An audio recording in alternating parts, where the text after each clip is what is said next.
always dramatic. It really is. Yeah, yeah, it is. Um, Morning, everybody. good morning, guys. We've got to get that auto sign up for Clarity link off there. That's not right, but that's okay. Morning, everybody. Yeah, so we are, and Matt, we really need to make this a cutoff at let's get a 30-minute analysis here or less and make this quick and not spend a bunch of time doing this, but we wanted to come on and talk about the basically the increasing confidence level of a widespread outbreak of severe weather and strong to even violent tornadoes being on the table tomorrow. And in all honesty, a rather serious, alarming event, really, for the most part. Don't want to kid around too much with this, but um, so we will ask you to share this. Make sure your friends and family are watching, and let them know to follow us on Facebook or subscribe to the YouTube channel wherever you guys might be catching this from. But Matt, in your time and my time here, really too, do we? You can't really recall too many day two moderate risks for strong to violent tornadoes in Illinois and Indiana. I'm sure there's been a couple of them, but not very many in the last, 10 to 12 years. No, I feel like I've been here for 7 years, Michael, and I feel like the only moderate risk we've had have been more of the storm cluster variety. Um, Not, something that's more of a tornado type of outbreak. Yeah, that's a So great point. Yep. this Yep. is this is definitely unique. And it is, right? It's one of the strongest low pressure systems we've had this time of year. Yep. So Yep. In it's fact, it is the alarming. strongest low pressure center, at least modeled in June ever, um, according to the data, anyways. So, Right. So yeah. it is unique, right? Yep. It is a heck of a system. Um, and from what you and I are seeing this morning and even yesterday, it's alarming, right? I mean, it just is what it is from a tornadic potential. I would not be shocked, and you and I kind of discussed this before we went live, if high risk are issued Yep. somewhere in the Ohio Valley. So, Yep. Agreed. Agreed. We're getting a lot of comments that you're echoing, and I don't know if it's because of me, because your sound is playing through to my mic. So I've turned my volume down. Hopefully, that's the reason. But it wouldn't be a live stream, Matt, without some technical difficulties from us here. It seems to be our motto. yeah, it's always something in it. Yeah. It is always something. I think I can solve that later by tossing an AirPod in, so I can hear you, and he isn't echoing on my end, Michael. Interesting. Okay. Some people it Echo. echoes, some it doesn't. I don't know. I don't It seems know. better now. Okay. I did turn I did turn you down Okay. substantially, so I that's think that probably what worked. it is. Yeah. Hmm. All right, guys. Well, thank you for tuning in. Let's get into this. Thanks for the feedback and helping us here and joining, sharing it with a friend. And again, uh, significant concerns. Let's get into the sharing of this here. This is the risk map for tomorrow from the Storm Prediction Center. And again, I'll try to be as educational as I can too. The Storm Prediction Center is basically a branch of the uh, National Weather Service. Um, what they basically do is they're the severe weather experts of the National Weather Service. So they are essentially trying to focus primarily on forecasting where these types of setups can occur. And so that's they're based out of Norman, Oklahoma. It's a team of PhD meteorologists that study the atmosphere and the dynamics at play. Um, and it's again a rare day two outlook here. And it's one that I will say that our team, specifically Brett Waltz, has been doing a fantastic job, well ahead of the game on, in my opinion. We have our own map that has been issued to our clients now for a bit, and this is Brett's take on this. And I like Brett's take a little bit better. Mhm. There are some questions as to where the most intense focal point of tornadic development can be, and that is all going to be based around morning storm coverage, morning rain coverage. And so we're going to dive into timing of that and the idea of if there is morning rain coverage, can it or will it shift the threat of this weather south a little bit of what you're seeing on the map, which is exactly what happened last, was it last Thursday? Last Thursday. Yep. Yeah, and we even had the discussion prior to it happening. We kind of knew it would happen because we saw what was on radar in the morning. So this setup is very similar to last Thursday, potentially just more dynamically driven for stronger tornadoes. Yeah. It's from a setup perspective, it is more impressive than last Thursday. Yep. So, and the risk versus our map we have, and when we'll see how things play out, how things trend, is to shift this south maybe by 2 counties or so. Yep. That Agreed. would be the risk. Agreed. And so let me turn our ugly mugs down a little bit. And we do have a threat today that I want to make sure we talk about, that we don't forget.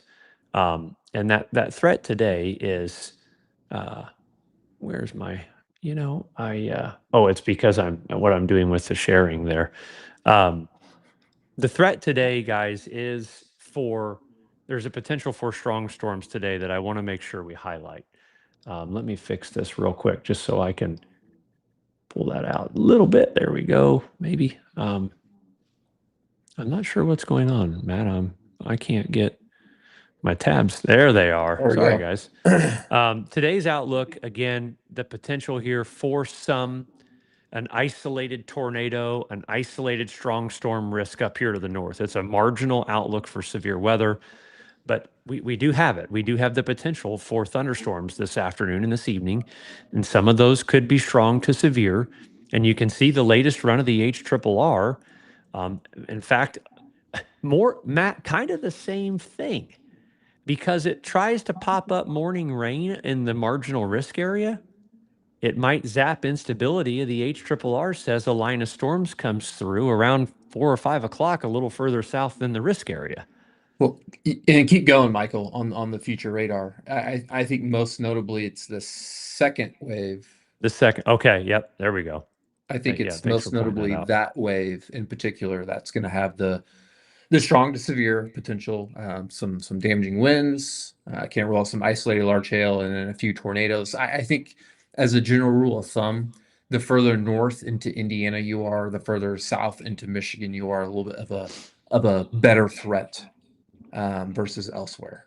And it is a pretty limited window because you can see that's the future radar at what 7:30, Michael, that you have. Yep, yep, So once we get to about 8 to 9, you're going to notice those darker colors really begin to fade. That's because we've lost our daytime heating. So a little bit more of a narrow window. You can see our outlook. Brett has that noted as well. Again, northern Indiana, southern Michigan, with more or less the bullseye for the yep, severe threat, but nowhere near as impressive as getting into Wednesday tomorrow. yep. Absolutely. So, general rule there: timing's out in the BAM weather platform. Check it out. Videos are out as well. But there is a strong storm risk tonight, and then obviously we'll shift gears into talking about tomorrow. What I've done here is I've plotted the latest data from the RRFS model. We've chosen the overnight run just to display that. I'm going to zoom in your screen a little bit. I'm trying to get fancy, and you guys always talk about wanting to see a little bit more. So I'm going to try to at least zoom in a little bit for you. I'm a man of the people. Okay, I'm a man of the people. But here's to getting into tomorrow morning, and I have the moderate risk area, the tornado risk area, just turned on so you guys can see that for reference point. All right, timing in the top right in Eastern Standard Time. This is wave one in the morning. This is noon tomorrow.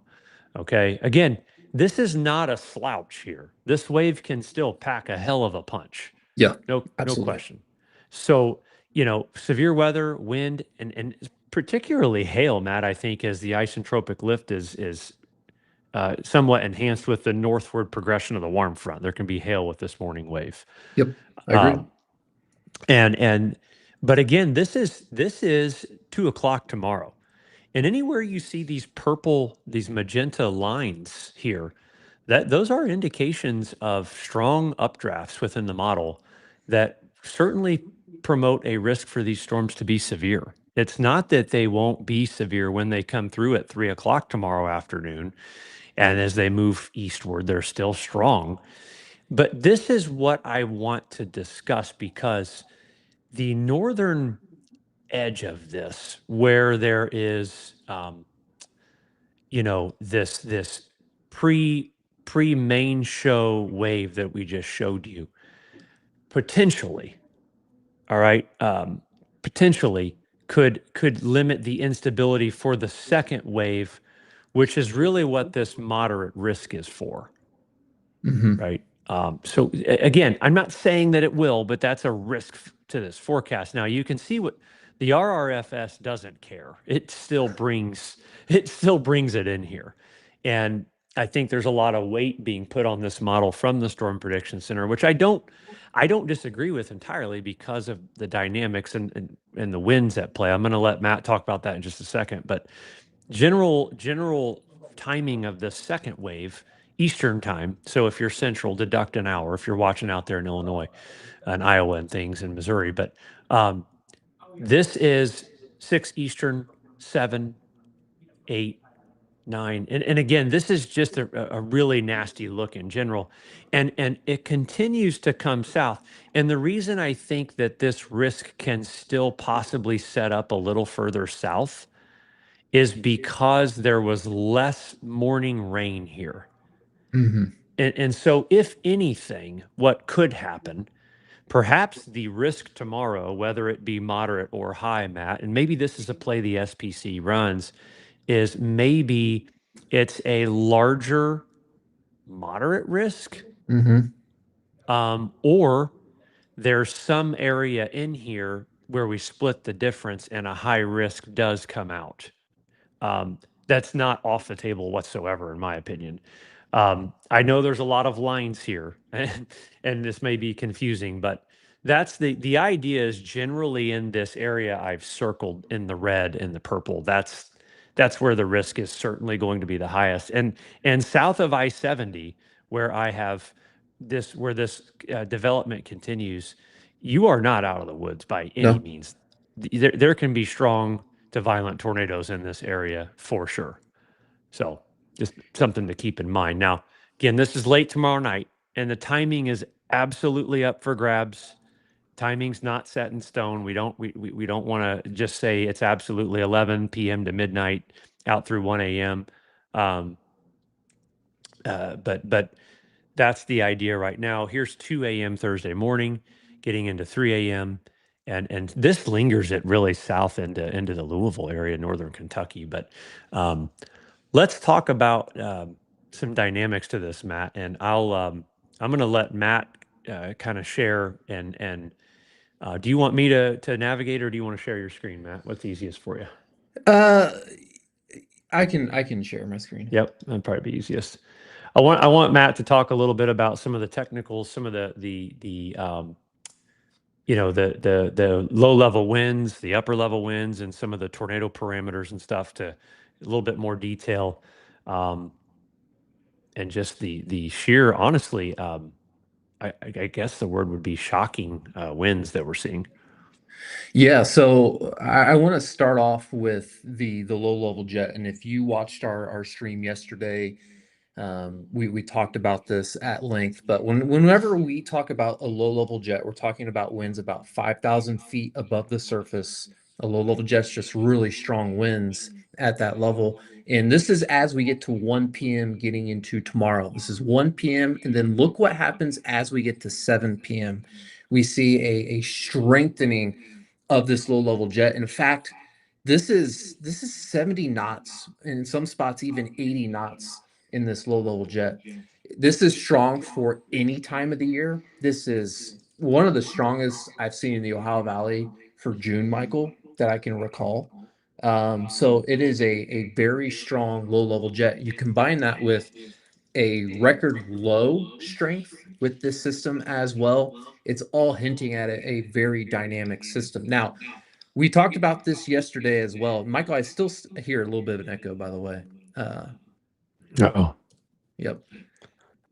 But if we Um, imagine this, right, the quadrants, right, there's where you're at in relation to the low level jet's going to enhance the upward motion.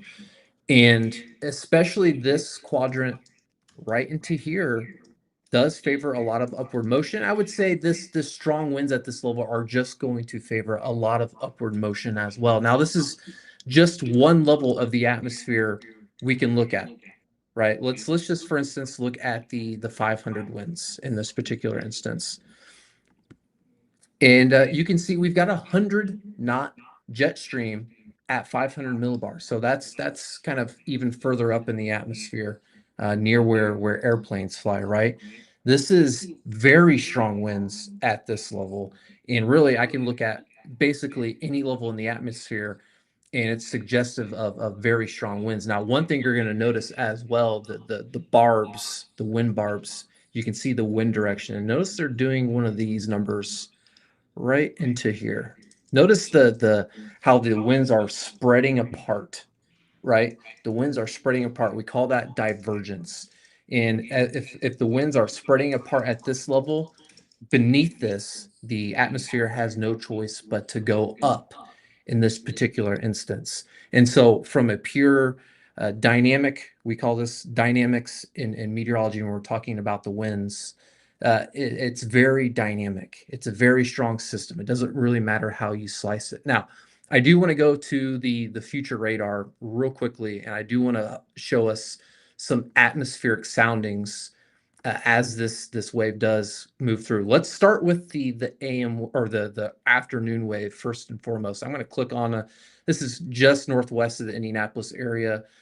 And I mentioned some of these things yesterday. I'm going to reiterate some similar characteristics I'm seeing from a sounding. So when I'm saying a sounding, we're looking at an atmospheric profile. This is a forecast atmospheric profile. On the left-hand side, the red, that is temperatures. The blue, that is our dew point. And you can see this is extending up into the atmosphere. This little chart on the right-hand side is called a hodograph. We're seeing wind speed and direction with height. The first thing I want to draw our attention to is this hodograph, and you can see the hooking nature of it, indicating that not only are winds increase with height, but they also change direction as well. Whenever we see a signal like this in our hodograph, it screams the risk of rotating storms and the threat for tornadoes. I'm going to draw our attention to the bottom left-hand corner as well, and a couple of these numerical values that the model is spitting out. SRH, storm relative helicity, and shear, 27. These values into the afternoon are well above at this rate for values that you would need for tornadic thunderstorms. So already into the afternoon on the southern edge of those storms, rotation is very much in play and very much going to be possible with some of these storms. The rotation is actually for any time of the year very strong suggestion. I'm even noting the temperature as we go up with height in certain levels, depending on where you look at, are pretty steep. And so that could also help foster some violent upward motion as well. All said and said, the afternoon storms do pose that risk for rotation, for strong wind gusts, 60 plus, large hail, and even the threat of some tornadoes as we head into the afternoon. Now, the problem, as I bring this out deeper, and I mentioned those strong winds aloft both at 5,000 feet up in the atmosphere, then even further up where airplanes fly. They only strengthen as we head into the evening. And as a result, I think the severe threat is certainly going to be more notable heading into the evening hours of Wednesday versus that getting into the afternoon. And if we click on a sounding, well, the values I showed before were around 300 and 25, 27. Essentially, they've almost doubled these values I mentioned from the afternoon storms. And these are incredibly impressive numbers. In fact, for in Indiana in particular, I cannot recall values for some of these rotation values that we're looking at. I can't remember them being this high. And the photographs now even show more wind direction change versus the afternoon storms. And so the environment is more impressive and the upward motion is going to be more impressive. And so it's not a surprise why as we do head into the evening hours of tomorrow, the model has and it doesn't really matter what model you pick. The models indicate more coverage of storms that start to flare up heading into the evening and just more rotation with these. So very dangerous storms, I think, will be at play with this as it moves through. Like Michael mentioned, we just need to watch one into the afternoon, into the late morning afternoon. Where do these storms set up, north or south? I think that's going to have a huge impact on the evening wave, on where the most significant severe threat ultimately sets up. This is going to be with the cold front, right? Just because you see you're in a gap here in Champaign, this is just one model solution. You're certainly not out of the guns. This would be 9 p.m. Eastern, 8 p.m. Central at this point, and things continue to move to the east. But even at this point, as we head to midnight, the midnight time frame, obviously these storms are well southeast of that ongoing moderate risk from the Storm Prediction Center. But if we were to take a look at the sounding, the atmospheric profile, they are still suggestive at this point of rotation in these storms. In fact, still very impressive values. So the values aren't as high as the sounding we just looked at around 9 p.m. This is again around the midnight Eastern time frame, but still very suggestive of rotating storms. So whether you're, and I want to be very clear about this, whether you're in a ultimately a high risk, if they do that, a moderate, an enhanced or slight risk, you just need to be on the lookout for these rotating storms as we head into the evening. I'm very concerned about it. Really fairly widespread across the Ohio Valley. Anyway, Michael, I'll turn it back over to you. Great stuff. Hopefully we got the sound feedback fixed. You're in my AirPods now, so Perfect. hopefully we're good there. But yeah, that's more of the technical side of things. And again, I do have a genuine concern, just with all these numbers and things that we've talked about, all these technical things that um, we're in for a tough night. So the biggest thing right now, I think, is Matt. If you'll turn your screen share off, Yeah. I think the biggest thing right now for us tomorrow is to keep the live. We'll be live. Yep. Have a source to get warnings. The BAM Weather app will do that for you. There's sign up links here. Um, but something I want to strongly urge you guys to do that are watching, and tell your friends this: limit your stream of information into your head on this stuff. You can't look at 36 different weather apps and live streams and tell me that you're going to be able to make a decision with any sense of confidence. So, just even if it's not us, if it's, Joe Blow's weather, I don't care. I'm just saying, make sure that you are limiting the amount of information coming into your head here, so that you don't get bombarded with all this information. So here's what I'm going to do. I'm going to simplify this. Um, Draw a couple things on the map with some timing, and then take questions as we wrap this up. We got about 5 minutes left. We're going to do a sharp cutoff here, just to keep things moving and grooving. But I'll share my screen here in just a moment, and kind of like I said, just want to draw on this for you so you guys can see what it is that we're looking at here. I'll share my screen. I'll share window. There she is. So here's the general gist of this, right? I think, wave one is going to come through the northern part of Illinois and Indiana, and impact the area roughly from, say, well, we can just look at timing here just so you can see the general idea of timing here. This is tomorrow morning. We're getting in 6 a.m. Let's call it 9 a.m. 9 a.m. Eastern through that first wave moving through about, I'm going to say 3 to 4 p.m. So we'll call this 9A to 4P wave one. Okay. It does have the ability to be severe. It does have the potential to produce tornadoes and hail and wind damage. There's no question on wave one. Then wave two comes in.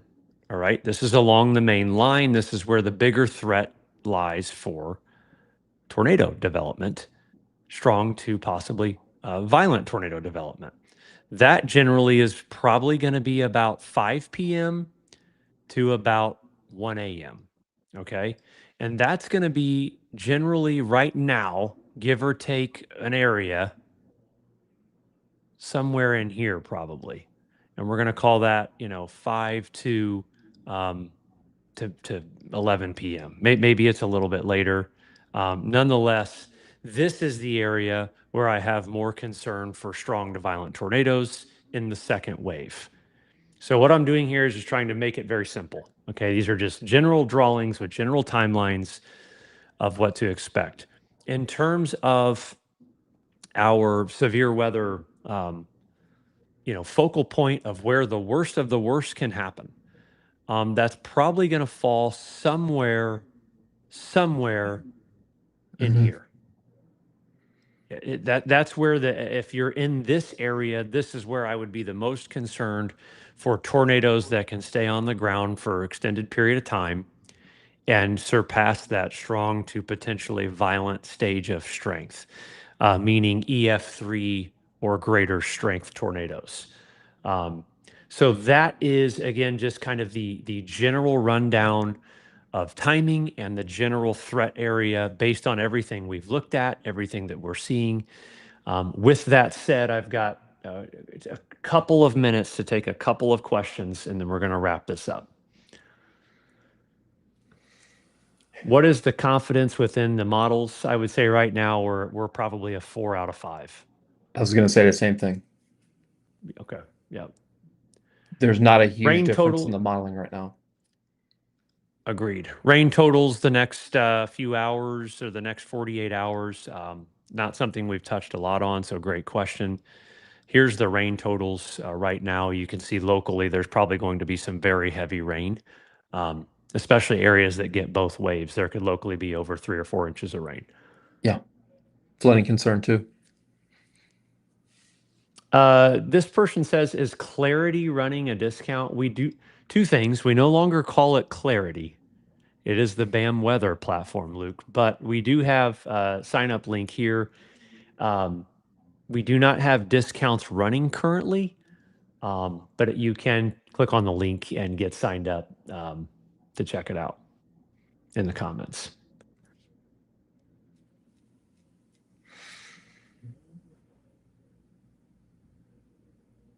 Large hail threat as well. I mean, yeah, a little bit.